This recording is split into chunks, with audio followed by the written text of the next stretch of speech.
Hey guys. So in this video, we will show you our key moving average trading strategy that will help take your trading to the next level. Make sure to click the subscribe button and to hit the notifications bell so that you know exactly when we release new content. So from looking at the comments, a topic that has been requested many times is how to use moving averages. Also right now, comment below and tell us what topics you want us to cover, as we always look at the comments to decide what to create next. So first, what are moving averages? By definition, the moving average is an indicator that is applied to your charts that helps smooth out price by removing the swings and fluctuations surrounding the price movement in question. Now, don't think too hard about this, because the key way we show you how to use moving averages is more important. So the specific moving average we use is the exponential moving average with a length of 50, meaning the 50 EMA. So from whichever charting and trading platform you are using, go to your indicators. Find the exponential moving average and add it to your charts. Set the length to 50. Now, this is a very key point you must understand when using indicators. We never use indicators on their own for trade analysis or trade entries. We only use them to confirm and support what we have already established with price action. So, why do we use moving averages? The first reason is because moving averages can act as supporting evidence of a bullish market, a bearish market, or a sideways market. When the 50 EMA is above price, it represents a possible bearish market and a downtrend. When the 50 EMA is below price, it represents a possible bullish market and an uptrend. When the 50 EMA is going right through price, it represents a directionless, sideways market or a period of consolidation. The second reason we use moving averages is because a break through the moving average line can signal a possible trend change. Notice how we were in a downtrend, and once price broke through the moving average line, we had a trend change to an uptrend. Same thing in an uptrend. Once price broke through the moving average line, a trend change occurred to a downtrend. The third reason we use moving averages is because they can act as a form of support or resistance. Price is in a bullish uptrend, and if you get price action through candlestick formations at the 50 EMA, it shows that price is indeed reacting to the 50 EMA as support and can signal a possible trend continuation long. Now, in the opposite direction, price is in a bearish downtrend, and if you get price action through candlestick formations at the 50 EMA, it shows that price is indeed reacting to the 50 EMA and can signal a possible trend continuation short. Now, the most important point in regards to these concepts is that we use them as ideologies and not the law, because again, we do not use moving averages on their own for trade entries. We pair them with what we have already established with price action to increase trade quality. Now, let's get into how to use the 50 EMA in your trading process. Now, we're going to add the usage of the 50 EMA on top of all past concepts we have showed you in previous videos. So there are two ways we use the 50 EMA inside of our trading, which is 1, for trend trading, and 2, for reversal trading. So let's start with the first, which is trend trading. So here is the daily time frame. First, you would have established that this is a clear moving uptrend, as price was making higher highs and higher lows. So you want to trade with the moving uptrend. Next, you would have identified your area of support through these two reactions here. Now, what made this level even better and an area of confluence is that the 50 EMA was also right at this area as well. Now, as price was approaching this area, you were looking to see if there would be price action occurring at this area before deciding on a trade or not. What you got was two great candlestick formations, where the wicks were sticking out, and an inside bar, which shows a reaction to the area of support and the 50 EMA. Again, a reaction does not equal a trade, as price can stall at the 50 EMA and support level and still break right through. As a reminder, even though your big picture trend is an uptrend, your short-term trend is a downtrend and can continue on, so you need confirmation that the short-term downtrend is over. So just like in our previous video, what you do is you put a trend line on top of this moving downtrend and wait for a break through the trend line. And once you have that break, you start looking for long entries. Now for us, we always like to look for more detail and confirmation inside of this immediate downtrend. So let's put both the daily and 4-hour time frame side by side. So here on the left is your daily time frame, and here on the right is your 4-hour time frame. Here's your daily support level, and here is the same support level. Here's your daily trend line, and here is your same trend line. Now on this time frame, you can clearly see all the rejections of the trend line before you had a very bullish candle that broke through the trend line, and more importantly, a close outside of the trend line. The massive bullish candle shows that buyers actually stepped in and confirms the two candles on the daily time frame.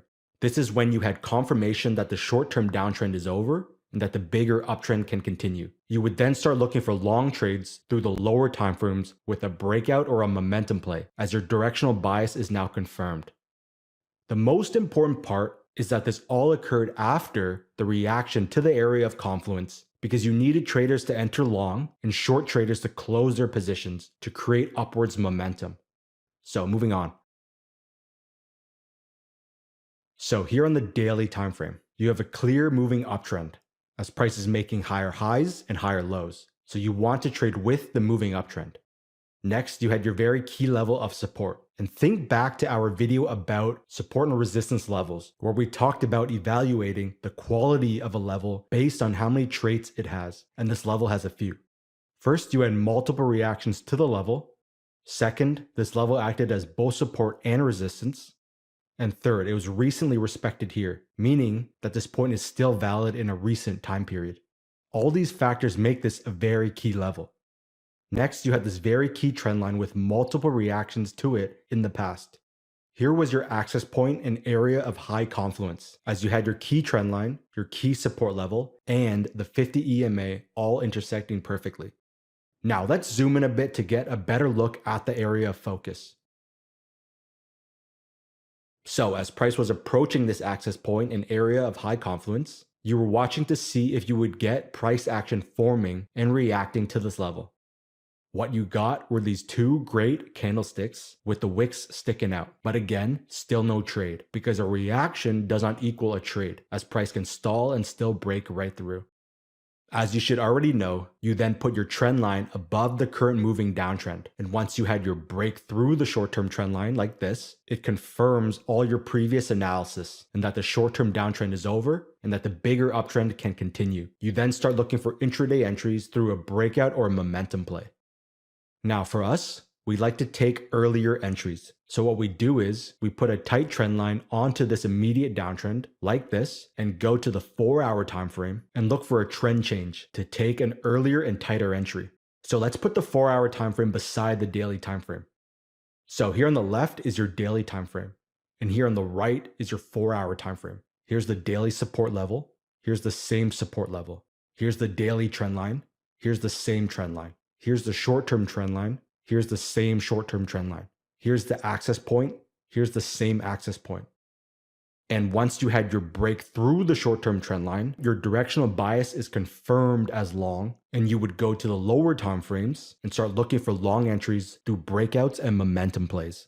Now, as a reminder, the most important part is that this all occurred after reaching and reacting to an area of high confluence, as you needed all those different schools of traders to enter the market in order to create upwards momentum. And what you are doing is riding the momentum for your trade.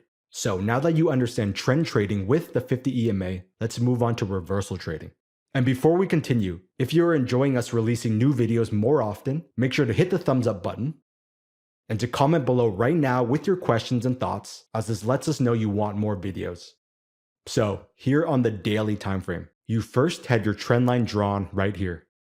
You had your clear moving uptrend through higher highs and higher lows, before you had your trend line break and a break through the 50 EMA, which was your first signal of a possible trend change. Price then made a lower low, which was another signal of a trend change. Next, here was your key resistance level that acted as both support and resistance in the past. This here was then your access point, where key resistance and the 50 EMA both lined up. Now, as price came up to this axis point, you had a picture-perfect, very long wick candle that reacted to both the key resistance level and the 50 EMA. But again, a reaction does not equal a trade short. So what we do is we put a tight trend line in and go down to the 4-hour time frame. So let's put the daily and 4-hour time frames side by side. So here on the left is your daily time frame, and here on the right is your 4-hour time frame. Here is the resistance level on the daily time frame, and here is the same resistance level on the 4-hour time frame. Here's the daily long-term trend line. Here's the same long-term trend line. Here's the daily short-term trend line. Here's the same short-term trend line. And here's your axis point. Here's the same axis point. Now, once you had your break of the short-term trend line, this shows that the pullback is over, and once price made the lower low, you can start looking for short entries and start taking breakout or momentum entries through the lower time frames as your directional bias is confirmed. Again, the most important part was the big picture trend change through the break of the trend line combined with the pullback reaction to an area of high confluence. So, moving on. Now, in this example, we're going to take this up a notch and use the 50 EMA through the intraday timeframes for a more aggressive early entry. So here in the daily time frame, you had your clear moving downtrend as price was making lower highs and lower lows. You then would have had your long-term trend line drawn in like this. Price then broke the trend line with a candle close outside of the trend line, which is the first signal of a trend change and giving you a short-term bullish bias. Now, your traditional entry using the previous strategy we showed you would look like this. You would draw your key support level here because of these 3 points and wait for a pullback and rejection of this support level. You would then put the short-term trend line above, and once you had your breakout, you would look for possible long entries, and that would be perfectly fine. Now, here's where we take it up a notch. Our entry into this trade came right at this break here, but exclusively through the 4-hour time frame. So let's put the 2 time frames side by side. Here on the left is your daily time frame, and here on the right is your 4-hour time frame. Here's the daily long-term trend line. Here's the same long-term trend line. This area here, where the breakout candle occurred, is the same area here on the 4-hour time frame. But as you can see, there's a lot more detail that we can see on this time frame. So let's go through step by step what went through our mind. 1.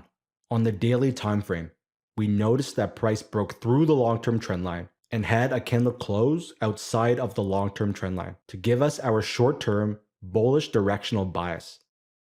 2. This here is already a current moving uptrend as price is making higher highs and higher lows, and we want to be trading with the uptrend momentum. 3. Here was your intraday support level as you had multiple reactions right here, so you had it drawn in. 4. Here was your trend line because of these 2 points here, and you had it drawn stretched out further. 5. And the most important part, you had your access point here, an area of high confluence, because the support level and the trend line and the 50 EMA and the backside of the long-term trend line all intersect perfectly. Now, as price approached this access point, we were looking for price action, which we got through these 2 great candlestick formations where the wicks were sticking out, showing that price is indeed reacting to everything at this area of high confluence and all its traits. You then put your very short-term trend line on top of the short-term pullback. And once price broke out, you go to the lower time frames and start looking for breakout or momentum entries long, as your directional bias is now confirmed.